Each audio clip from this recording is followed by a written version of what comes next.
Welcome you to our YouTube channel PNJ Legal. We are 12-year-old law firm. On this YouTube channel, we are bringing lot of the complex legal topics to you. We are also presenting lot of business opportunities for the entrepreneurs to get ventured into. EPF registrations. What is EPF and EPF registration? EPF stands for Employee Provident Fund. This was a scheme regulated by the central government under the Employees Provident Fund and Miscellaneous Provisions Act 1952. EPF is one of the most advantageous method of investment for salaried employees. EPF registration means registering yourself with the EPFO, Employees Provident Fund organization. EPF registration is made compulsory for all the employees, obviously fulfilling certain conditions. EPF is applicable to all employees, to be it those of the private sector, public sector, or even government undertakings. It cultivates the habit of saving for all employees working in these sectors. Who all need to apply for EPF registrations? Therefore, there can be three categories for those who need to apply for EPF registration mandatorily.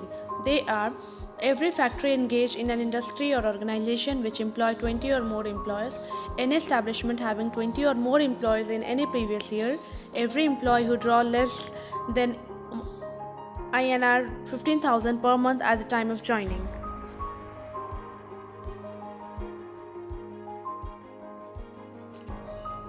How does the EPF function?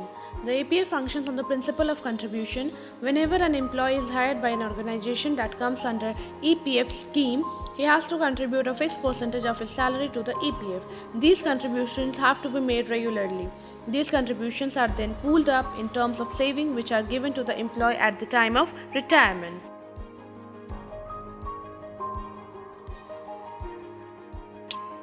Rate of contribution. Rate of contribution for establishment hiring 20 employees or more. Employer has to contribute 12% of the basic salary plus DNS allowance to the EPF. Employees also has to contribute 12% of his basic salary plus DNS allowance to EPF. An important point here is that the employee may also contribute 100% of his salary to the EPF according to EPF rules, whereas the employer cannot do this.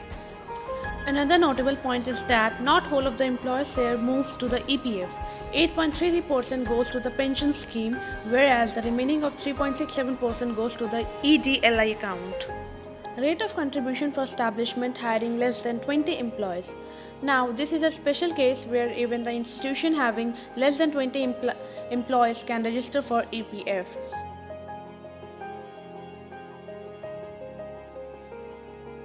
They have to contribute at a rate of 10% of the basic salary plus DNS allowance in accordance to the EPF rules. How to register for EPF? EPF registration is a simple process that can be completed online. Registration with EPFO. The first important step is that the establishment must register itself with the Employees Provident Fund organization. Employee details. The first step for establishment registration is employer registration. So, firstly, fill in the employer detail completely. Activate the email link. A link will be sent to your email. Through that link, you can activate and enable application submission. DSC registration. Digital signature certificate registration is a mandatory step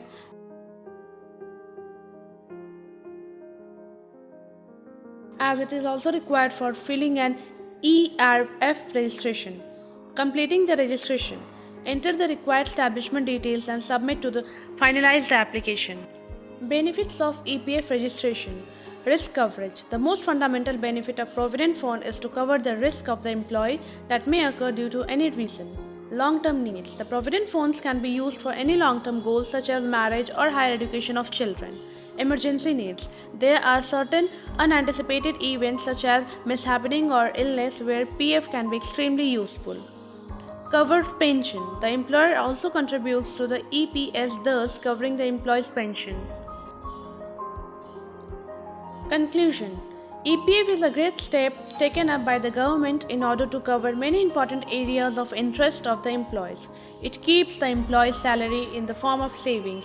Therefore, it is an essential act that has uplifted the standard of work of employees and will hopefully continue to benefit the interest of the salaried class. Thank you.